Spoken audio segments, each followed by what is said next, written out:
because it's hard to look at art when you're going 80 miles an hour, no matter how big it is.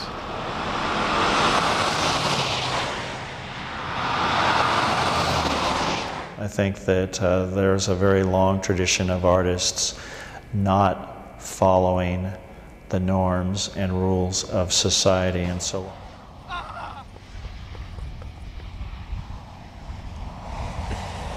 I thought about it for a long time down the road, you know, after I seen it. But I thought when I first looked at it, it was a big metal sign, you know. So I didn't really know what it was, you know.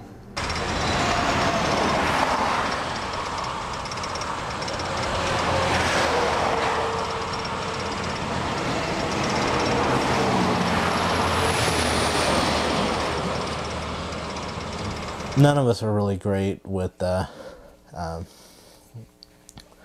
construction. How could this problem be fixed? I should get more. I thought, well, first of all, I was intrigued by just the use of tire, that you had gone out and grabbed all this tire. I had no idea like how heavy it was with all this steel inside of it, and I was intrigued like how you were actually going to pull it off.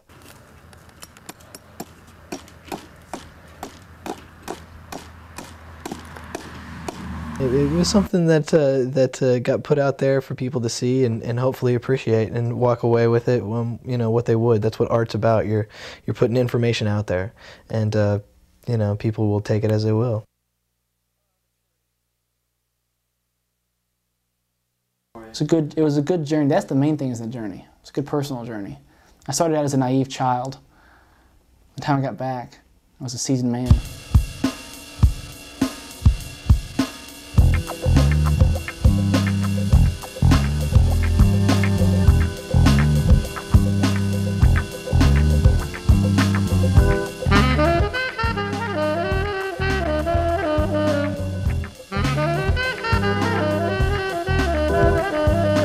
In the spring of 2000, I came up with an idea for a site-specific sculpture.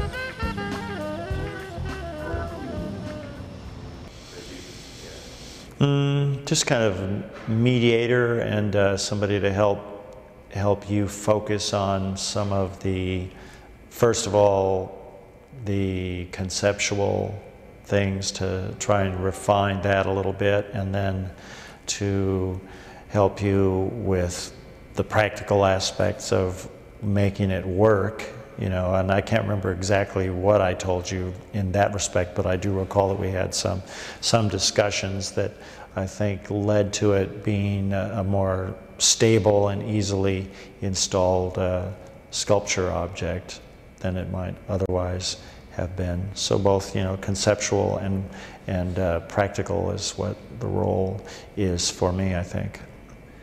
Well, I helped out because, well, Jeff is a good friend of mine, and he's helped me before, and I thought it was an interesting project. It was a lot of fun, and it sounded like it was going to be a fairly raucous and rowdy approach to artwork, which is, you know, a lot of people think of artwork as being very calm and studio oriented and stuff like that, and there's no reason for it to be like that. It's just been, a lot of people don't consider the other other avenues that you can take with self-expression and expression of ideas. So it was a nice little experiment in getting art out in people's faces where they may not want it. What you could call harmless but not permitted work is a valid way for an artist to work. I know it's a project that that one day, you know, I'd tell my kids about, or maybe my grandkids, or whatever. It's just one of those experiences that I'd never heard of before, like being done. You know, it definitely intrigued me. You don't hear of original ideas very much. I remember just the initial ideas that we had. I thought, I'd been working at a lumberyard, so I had a pretty good knowledge of woods and stuff that we could use. And I think I suggested to get a big 4x4 post, first of all, just to start off with, something we could stick in the ground that would be sturdy, hold the thing up. The whole use of tire. That's what interested me about the project, was the use of tire. And I mean, it was an interesting subject, interesting material to work with.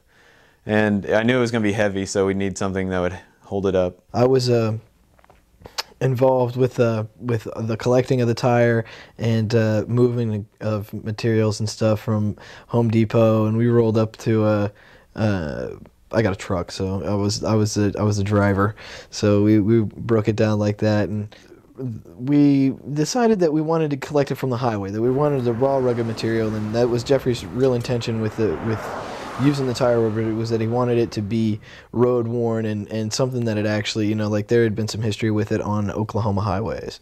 So that's what we did. We just rolled up and down the highways down to the border. I was spotting, and I was driving and spotting down the highway, and we'd stop, like pull off the highway whenever we found something, and if it was really big or if there was a whole bunch, we'd both jump out, and Jeffrey did a lot of the collecting himself, and I mean, he was prepared. He came with gloves. I wasn't prepared. I didn't have gloves.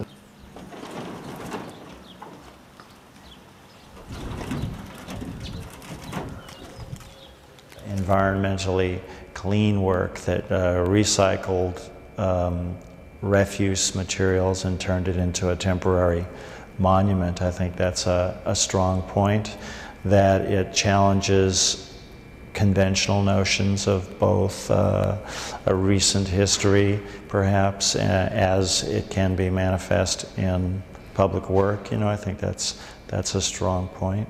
Someone suggested chicken wire, I remember, to use that, and that was interesting. We had, I think you got a couple boards, and we had one board at the top to hold the weight of the top, and then you found some rickety ass board somewhere. I don't know where you got those. They were about to fall apart. They were so rotten. And we had those at the bottom holding, and then we made a circle out of the chicken wire, and when we put the tire on it, it just collapsed. So yeah, we had it all set out, and we were like, all right, we finally got it made, and then that didn't work. Well, while building this project, you know, we encountered several problems, and first of all, the arc-shaped pieces that were put together to form the circle, I noticed right away were pretty flimsy, and that kind of raised concerns for me right off the bat of how sturdy this thing was going to be, and you know, for everyone who's lifted a tire without the wheel in it, a tire is pretty heavy, and it took quite a bit of tire to encompass this thing.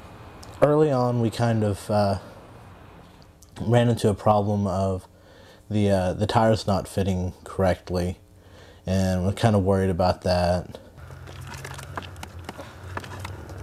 Work with me. This is a thicker rubber, though. I don't know if I like this. But it's got deeper grooves too. Yeah, that's true, but still. Yeah. Can you reverse it? Oh yeah, where's the right? Yeah. Because that bend there, I don't know if you. Well, that other end's kind of fucked up too.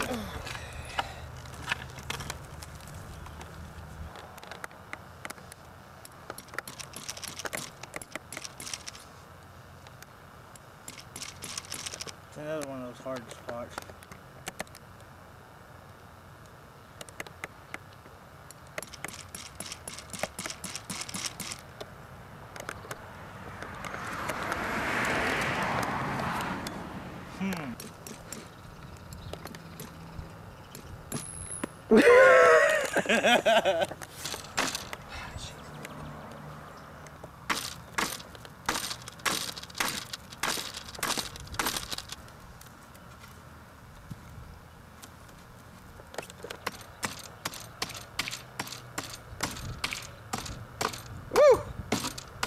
Talking to daddy, talking to daddy, talking to daddy.